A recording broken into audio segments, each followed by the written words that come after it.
जय श्रीराम दर्शक बंधु शुक्रवार दिन चंदन पूर्णिमा। प्रिय दर्शक बंधु यही दिन आपण मानक निमित्त एक सुवर्ण सुजोग नहीं आसुअछि।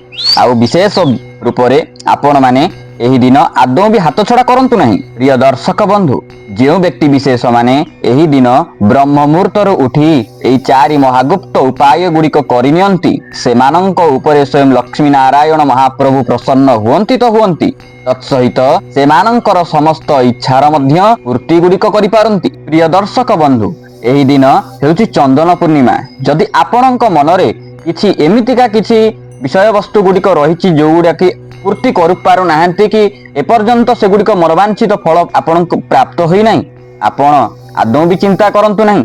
एही चंदन पूर्णिमा आपणकर प्रत्येकटी इच्छार अवश्य आपणको प्राप्ति कराइबो। केवल एही चारि महागुप्त उपाय केवल आपण माननकु करि नेबार अछि। विश्वास करंतु दर्शक बंधु एही शुक्रवार रो ब्रह्म मुहूर्त जहाँकि चंदन पूर्णिमा एही दिन एक विशेष सुजोग आणुथिबारु आपण माने एही चारि महागुप्त उपाय जदि ब्रह्म मुहूर्त उठी करि नेउछंती तेबे निश्चिंतर आपणक सक्सेस पाखक पहुंचीबाकू आपण माननकु केही भी अटकाई परिबे नाही। प्रिय दर्शक बंधु आपण माने अति निष्ठा भावर सहित निश्चिंत आपण जदि एई चारि महागुप्त उपाय को करि नेउछंती दर्शक बंधु आपणकु 20 रु 21 दिन भितरे एहार चाक्षुष प्रमाण आपणकु स्वतः प्राप्त होई जिवो। प्रिय दर्शक बंधु मु आपण माननकु एही 21 दिन रहस्यटी को काहे कि कहूची। प्रथमतः आपण माने एही 21 दिन रहस्यटी को आपण माननकु बुझिबा पई पड़िबो। एही 21 दिन रहस्यटी प्रथम कथा हला जदि आपण माने ए ब्रह्म मुहूर्त समयरु जदि चारि महागुप्त उपाय करि नेउछंती दर्शक बंधु आपण माने अंगी लिभेइबे अनुभव मध्य करिवे जे प्रकृत रे ए चारि महागुप्त उपाय कोनोसी साधारण उपाय नुही, किंतु दर्शक बंधु आपण माननकु आपणकर प्रत्येकटी सही कर्म गुड़िक करबाकू पड़िबो जहा कि एही वीडियो माध्यम रे आपणकु बता जिवो। किंतु दर्शक बंधु मने रखितांतु जदि आपण एही चारि महागुप्त उपाय ब्रह्म मुहूर्त समय उठी करि नेउछंती आपणक भितरे थिबा समस्त भौतिक आध्यात्मिक दुईटी शक्ति समस्त इच्छा आपणकु अवश्य प्राप्ति होइथाय। हां कहि रखुची ए भौतिक इच्छा कोन। प्रथम कथा हेउची प्रिय दर्शक बंधु अनेक व्यक्ति विशेष थिबे सेमानंकर किछि धन लालसा थिबो, किछि धन प्राप्ति कराइबार थिबो किंबा कोनोसी गृहरे सेमाने उन्नति करिबाकू चाहुथिबे किंतु उन्नति हेइ पारु नथिबो। से इच्छा हेउ किंबा कोनोसी प्रकार जमी जमा किछि किणा कथा को नेउ अन्यान्य समस्त इच्छा गुड़िक हेउची भौतिक इच्छा। एही भौतिक इच्छा गुड़िक आपणकर अवश्य प्राप्ति आपणको होइथाय। द्वितीयतः हेउची आध्यात्मिक ए आध्यात्मिक इच्छा सहित आपण भल भाबरे परिचित अछंती। प्रथम कथा हेउची कांकर भक्ति मार्ग रे स्वतः जीवा पई इच्छा थिबो किंतु सेमानंकर किछि नेगेटिव एनर्जी बाधा सजुथिबो। द्वितीय हेउची प्रभुंकर नाम जप।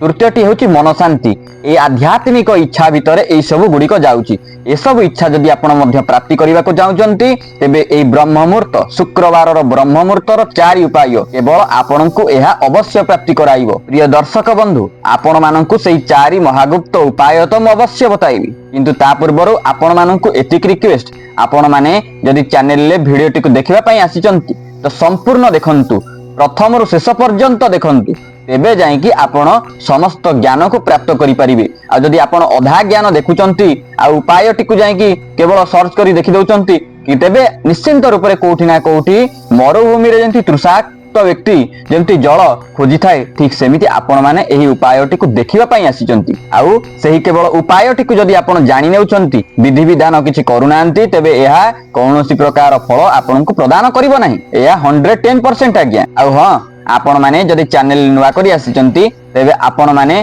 चैनल टिकु माने एही सत्य शांति मार्गदर्शन यूट्यूब चैनल टिकु आपण माने अवश्य सब्सक्राइब करि नियंतु।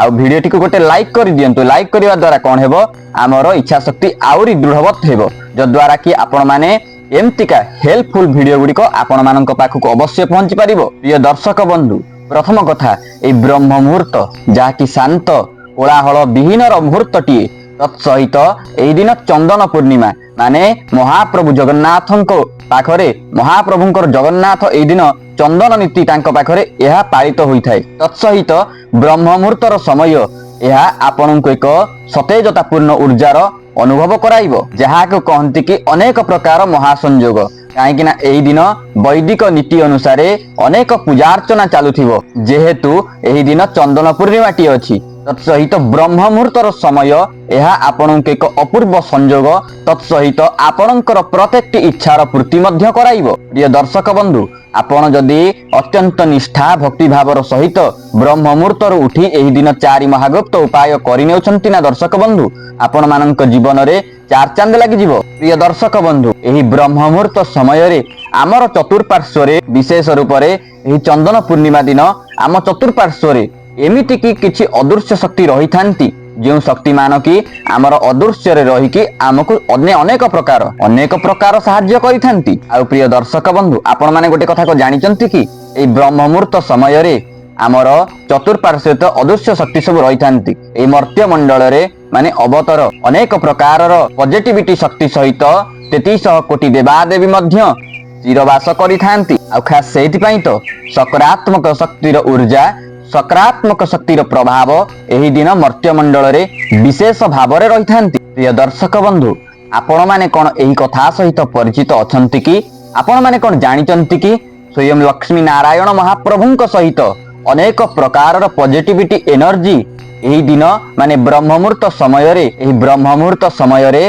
आम गृह को अवश्य जीवा आसीबा करि थांती। प्रिय दर्शक बंधु आपण माने आपणक गृह रे थिबा कोनोसी पुरुखा व्यक्ति विशेष पुरुखा माने बुझी पारुचंती ना वयस्क आपणकर जेजेमा थिबे किंबा जेजे बापा थिबे सेमानंकर सही अमलर व्यक्ति विशेष मानक सहित आपण टिके कथावार्ता हेले आपण जाई कि बुझी परिबे सेमानंक पचारिबे सेमानंकर दिनचर्या सेमानंकर दिन शैली केमितिका थिला केमिति कटौथिले किंतु वर्तमान रो जो युवपीढ़ी अछंती सेमानंकर दिनचर्या सेमानंकर जीवन शैली वर्तमान ढांचा संपूर्ण रूप से बदली जाइछि। प्रथम कथा यदि आपण सेमानंकु पचारिबे तेबे सेमाने आपणकर प्रत्येकटी प्रश्नर सठिक जवाब अवश्य दे देबे। मने रखिथांतु दर्शक बंधु आमर मध्य जेजेबापा अछंती सेमाने कहउछंती सेमानंकर कथा अनुसारे सेमाने कोन कहंती आपण माने सुनी रखंतु। जेतेबेले सेमानंक समय थिला सेमाने कोन करूथिले ब्रह्म मुहूर्त समय उठुथिले किंतु ता पूर्व दिन माने ब्रह्म मुहूर्तर पूर्व दिन कथा हम कहूची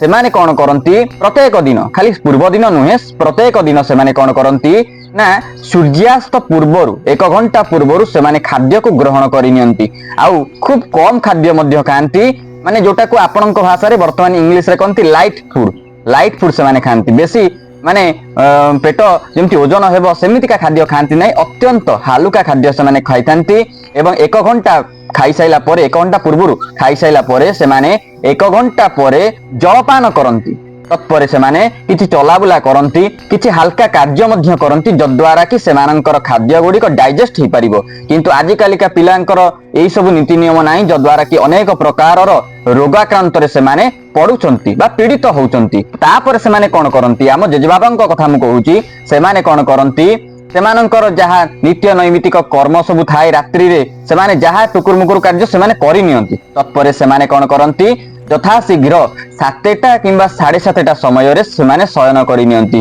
जद्वारा कि सेमाने 6 रु 7 घंटा सोइबे आ केते सोइबो मनीष 6 रु 7 घंटा शयन करि साइला परे सेमाने कोन करंती ना सेई 3टा 3:30 किंबा 3:45 भितरे 4टा भितरे सेमानंकर निद भांगी जाए आउ सेई ठारु सेमानंकर दिनचर्या आरंभ होई थाए आउ सेही दिनचर्या अनुसारे सेमाने आजि भी मध्य सेही परिका दिनचर्या रखिचंती किंतु एठी आजिकालिका जो व्यक्ति विशेष युवपीढ़ी सब अछंती सेमाने कोन करूचंती माने राति रे सोउचंती ठीक 11टा 12टा गोटाए राति की 2टा एमती की माने जे कोनोसी फिल्म गोटे देखि सोउचंती फिल्म गोटे 2 घंटा 3 घंटा देखि साइला परे जते बेले निद होउथियो पुन सेमाने कोन करूचंती 2टा 3टा ब्रह्म मुहूर्त समय रु सोउचंती सोइला परे दिन 8टा 9टा रे उठुचंती जद्वारा कि सेमानंकर निद्रा जनित समस्या एवं मानसिक जनित समस्या मध्य सृष्टि होउची तत्परे सेमाने नित्य कर्म जो कर्म की संपूर्ण रूप से ऋषि स्नान हेबा कथा से सब स्नान हेई पारु नाही जद्वारा कि सेमानंक जीवन रे अनेक तमाम समस्या एवं तमाम डिप्रेशन देख सेमाने गति करूचंती एही दिनचर्या कारणरु सेमाने अनेक प्रकार दुखर भागीदार हेउचंती जद्वारा कि आजिकालिका युवपीढ़ी माने सेमानंक सक्सेस को सेमानंक प्राप्त हेउ नाही सेमाने सेही क्षेत्र पर्यंत सेही लेवल पर्यंत पहुंची पारु नांती जो गुडा कि आम जेजेबापा अमलर व्यक्ति विशेष माने सेमाने हासिल करि नैछंती आजिकालिका व्यक्ति विशेष आजिकालिका पिला मानंकर आपण ସେମାନଙ୍କୁ କହିବେ ହାତ ଟିକେ ଦେଖେଇଲୁ, ସେମାନଙ୍କ ହାତ ଦେଖିବେ ଥରିବାକୁ ଲାଗିବ। କାହିଁକି ନା ସେମାନଙ୍କର ଭିତରେ ସେତିକି ସତ୍ସାହସ ନାହିଁ, ସେତିକି ଧୈର୍ଯ୍ୟ ନାହିଁ, କିମ୍ବା ସେତିକି ବଳ ହିଁ ନାହିଁ। ଆସିବ କୋଉଠୁ? ସେମାନେ ଖାଦ୍ୟ ଖାଇଲେ ମାନେ ଯେତିକ କହନ୍ତି ରାସାୟନିକ ଖାଦ୍ୟ ଖାଉଛନ୍ତି, ଅନେକ ପ୍ରକାରର କାର୍ଯ୍ୟ ନକରି ସେମାନେ ଗୋଟିଏ ସ୍ଥାନରେ ବସୁଛନ୍ତି, ମୋବାଇଲ ଦେଖୁଛନ୍ତି, ଯଦ୍ୱାରା କି ସେମାନଙ୍କର ତମାମ ଡିପ୍ରେସନ, ତମାମ ସମସ୍ୟା ଆସିକି ସେମାନଙ୍କ ପାଖକୁ ପହଞ୍ଚି ସାରିଲାଣି। କିନ୍ତୁ ଦର୍ଶକ ବନ୍ଧୁ, ଆପଣ ମାନେ ବ୍ୟସ୍ତ ହୁଅନ୍ତୁ ନାହିଁ। ଏଇ ବ୍ରହ୍ମ ମୁହୂର୍ତ୍ତ ସମୟ, ଯାହାକି ଆମର ଚନ୍ଦନ ପୂର୍ଣ୍ଣିମା ଠାରୁ ଆପଣ ଶୁକ୍ରବାର ଦିନ ଠାରୁ ବ୍ରହ୍ମ ମୁହୂର୍ତ୍ତରୁ ଉଠନ୍ତୁ ଏବଂ ପ୍ରତ୍ୟେକ ଦିନ ଏହାକୁ ନିଜ ଜୀବନ ଶୈଳୀରେ ଆପଣ ମାନେ ଆପଣାନ୍ତୁ। ଧୀରେ ଧୀରେ କରି ଏହି 21 ଦିନ ଭିତରେ ଆପଣ ମାନଙ୍କୁ ଯଦି ଏକ ଅପୂର୍ବ ଊର୍ଜାର ଯଦି ଆପଣଙ୍କୁ ମେହସୁସ ନ ହୁଏ, ତେବେ ମୁଁ ଆପଣଙ୍କୁ କଥା ଦେଉଛି এই ଚ୍ୟାନେଲ ମୁଁ ନିଶ୍ଚିନ୍ତ ଛାଡ଼ିଦେବି। କିନ୍ତୁ ମୁଁ ଆପଣଙ୍କୁ ଯେମିତି କହିବି, ଯୋଉ ହିସାବରେ କହିବି, ଆପଣ ମାନଙ୍କୁ ଠିକ ସେମିତି କରିବା ପାଇଁ ପଡିବ। ଆଉ 21 ଦିନ ଭିତରେ ଆପଣଙ୍କ ଶରୀରକୁ ଆପଣ ମଧ୍ୟ ଦେଖି ଜାଣିପାରିବେ ନାହିଁ। ପ୍ରକୃତରେ ଏହା ହେଉଛି ଏକ ସିଦ୍ଧାନ୍ତ, ଏହା ହେଉଛି ଏକ ଚାକ୍ଷୁଷ ପ୍ରମାଣ ଆଜ୍ଞା। ଆଉ ବର୍ତ୍ତମାନ ଯେମିତି ଆପଣଙ୍କୁ କମଜୋରି ଲାଗୁଛି, ଆଉ 21 ଦିନ ଭିତରେ କିମ୍ବା 21 ଦିନ ପରେ ଆପଣ ମାନଙ୍କୁ ଏହା କେବେ ବି ଅନୁଭୂତ ହେବ ନାହିଁ। ଆପଣ ମାନଙ୍କ ଶରୀର ଯେମିତି ଏକ ଚାର୍ଜ ପରିକା ରହିବ। ପ୍ରଥମ କଥା ଦର୍ଶକ ବନ୍ଧୁ, ଆପଣ ମାନେ କଣ କରୁଛନ୍ତି? ରାତ୍ରିରେ ଶୋଉଛନ୍ତି କିନ୍ତୁ ଉଠୁଛନ୍ତି କେତେବେଳେ? ଆପଣ ଯେତେ ମାନେ ଡେରିରେ ଉଠୁଛନ୍ତି, 8ଟା 9ଟା ଏମିତିକା ସମୟରେ ସବୁ ଉଠୁଛନ୍ତି। କିନ୍ତୁ ମୁଁ ଆପଣଙ୍କୁ କହି ରଖୁଛି, ପୂର୍ବ ଦିନ ଆପଣ ସୂର୍ଯ୍ୟାସ୍ତ ପୂର୍ବରୁ ଖାଦ୍ୟ ଗ୍ରହଣ କରିଥିବେ, ବେଳାବେଳି ଶୋଇଥିବେ। ମୋବାଇଲକୁ ଯେତିକି ଆପଣ ଦେଖିବା କଥା ଦେଖନ୍ତୁ, ଠିକ 7ଟାରୁ 7:30, ଅତି ବେଶୀରେ 8ଟା ଭିତରେ ଆପଣ ମୋବାଇଲକୁ ରଖିଦିଅନ୍ତୁ। ତତ୍ପରେ ଆପଣ ମାନେ ଶୟନ କରିନିଅନ୍ତୁ ଏବଂ ଶୟନକୁ ଗଲା ବେଳେ ଆପଣ ମାନେ ଟିକେ ନାରାୟଣଙ୍କୁ କିମ୍ବା ଆପଣଙ୍କର ଯାହାଙ୍କ ଯୋଉ ଇଷ୍ଟଙ୍କ ପ୍ରତି ଆପଣଙ୍କର ଶ୍ରଦ୍ଧା ଅଛି, ସେଇ ଇଷ୍ଟଙ୍କୁ ଟିକେ ସ୍ମରଣ କରନ୍ତୁ, ଗୁରୁଙ୍କୁ ସ୍ମରଣ କରନ୍ତୁ। ତତ୍ପରେ ଆପଣ ମାନେ ଶୟନ କରିନିଅନ୍ତୁ। ଶୟନ କରିସାରିଲା ପରେ ଆପଣ ଠିକ ଉଠିବାକୁ ଚେଷ୍ଟା କରନ୍ତୁ, ଆଲାରାମ ଦେଇ ଦିଅନ୍ତୁ। ଆପଣ ମାନେ ଠିକ 3:45ରେ ଉଠନ୍ତୁ। 3:45ରେ ଉଠିବା ପରେ ଆପଣ ମାନଙ୍କର ସେଇ 4 ମହାଗୁପ୍ତ ଉପାୟ ଏଇଠାରୁ ଆରମ୍ଭ ହୋଇଯିବ। ଆପଣ କଣ କରିବେ? ସେଇ ଖଟ ଉପରେ ବସିଥିବେ, ସେଇ ଶଯ୍ୟା ଉପରେ ଆପଣ ବସିଥିବେ, ଆପଣ ମାନେ ପଦ୍ମାସନରେ ବସିବେ। ପଦ୍ମାସନ ଜାଣିପାରୁଛନ୍ତି ନା? ଆପଣଙ୍କର ଦକ୍ଷିଣ ପାଦକୁ ଆଣି ବାମ ମାନେ ଜଙ୍ଘରେ ରଖନ୍ତୁ ଏବଂ ବାମ ପାଦକୁ ଆଣି ଆପଣଙ୍କର ଦକ୍ଷିଣ ଜଙ୍ଘରେ ରଖନ୍ତୁ। ଏହା ହେଉଛି ପଦ୍ମାସନ। ଆପଣ ସିଧା କରି ବସନ୍ତୁ, ବେକ ସିଧା କରନ୍ତୁ, ଅଣ୍ଟା ସିଧା କରନ୍ତୁ, ମୁଖକୁ ମଧ୍ୟ ସିଧା କରନ୍ତୁ ଏବଂ ତତ୍ପରେ ଆପଣ ମାନେ କଣ କରିବେ? ଟିକେ ଆପଣଙ୍କର 2 ହସ୍ତକୁ ମିଳାନ୍ତୁ। ମିଳେଇ ସାରିଲା ପରେ ଆପଣ ସେଇ ରେଖା ଗୁଡ଼ିକୁ ଦେଖନ୍ତୁ, ଆପଣଙ୍କର ହସ୍ତର ପାପୁଲିକୁ ଊର୍ଦ୍ଧ୍ୱମୁଖ କରନ୍ତୁ। ସେଇ ରେଖା ଗୁଡ଼ିକୁ ଆପଣ ମାନେ କଣ କରନ୍ତୁ? ଟିକେ ଦେଖନ୍ତୁ। ଦେଖିଲା ବେଳେ ଗୋଟିଏ ମନ୍ତ୍ର ଆପଣଙ୍କୁ ଉଚ୍ଚାରଣ କରିବାକୁ ପଡିବ ଅତ୍ୟନ୍ତ ଭକ୍ତି ଭାବର ସହିତ।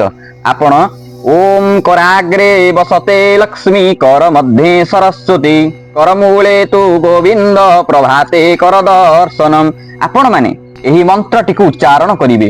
ଉଚ୍ଚାରଣ ପୂର୍ବକ ଆପଣଙ୍କର ହସ୍ତରେଖାକୁ ଆପଣ ଦର୍ଶନ କରିବେ। ଯଦି ଆପଣ ମାନେ ଏହି ମନ୍ତ୍ରଟିକୁ ବୋଲିବାକୁ ଅସମର୍ଥ ପ୍ରକାଶ କରୁଛନ୍ତି, ତେବେ ନିଶ୍ଚିନ୍ତ ରୂପରେ ଓಂ ଆଦିତ୍ୟାଦି ଘୃଣି ସୂର୍ଯ୍ୟାୟ ନମଃ 5 ଥର ଆପଣ ମାନଙ୍କୁ ଓಂ ଆଦିତ୍ୟାଦି ଘୃଣି ସୂର୍ଯ୍ୟାୟ ନମଃ ଆପଣ ମାନେ ଏହି 5 ଥର ଏହି ସୂର୍ଯ୍ୟ ନାରାୟଣଙ୍କର ଅତ୍ୟନ୍ତ ପ୍ରିୟ ମନ୍ତ୍ରକୁ ଆପଣ ମାନେ ଆପଣଙ୍କ ମୁଖରେ ବୋଲିବାକୁ ପଡିବ। ଦେଖିବେ ଦର୍ଶକ ବନ୍ଧୁ, ଏହା ଆପଣଙ୍କ ନିମିତ୍ତ ଏକ ରାମବାଣ ସିଦ୍ଧ ହେବ। ତତ୍ପରେ ଆପଣ ମାନେ କଣ କରିବେ? ସେଇ ପଦ୍ମାସନରେ ବସିଥିବେ।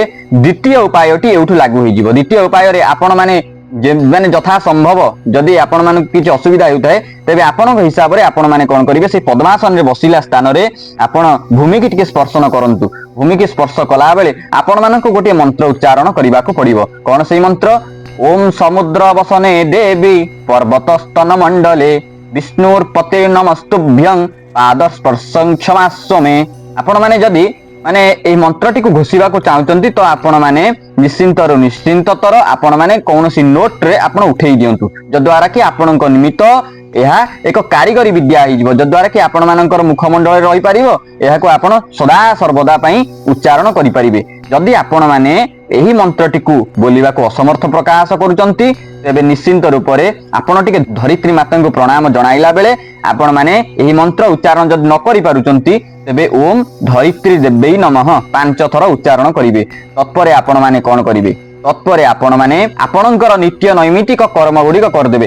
ସ୍ନାନ ଏବଂ ଆପଣଙ୍କର ଯୋଉ ନିତ୍ୟ କର୍ମ ଆପଣଙ୍କର ସେସବୁ ସାରି ସାରିଲା ପରେ ଆପଣମାନେ କ'ଣ କରିବେ 1 ଘଣ୍ଟା ପର୍ଯ୍ୟନ୍ତ ଖୋଲା ପରିବେଶରେ ଆପଣମାନେ ଆପଣଙ୍କର ଶରୀରକୁ ଥକେଇବେ, ଫିଜିକାଲ ଆକ୍ଟିଭିଟିଜ କରିବେ। କିନ୍ତୁ ଏଗୁଡ଼ାକୁ କରିବାକୁ ବାଧ୍ୟ 1 ଘଣ୍ଟା ପର୍ଯ୍ୟନ୍ତ।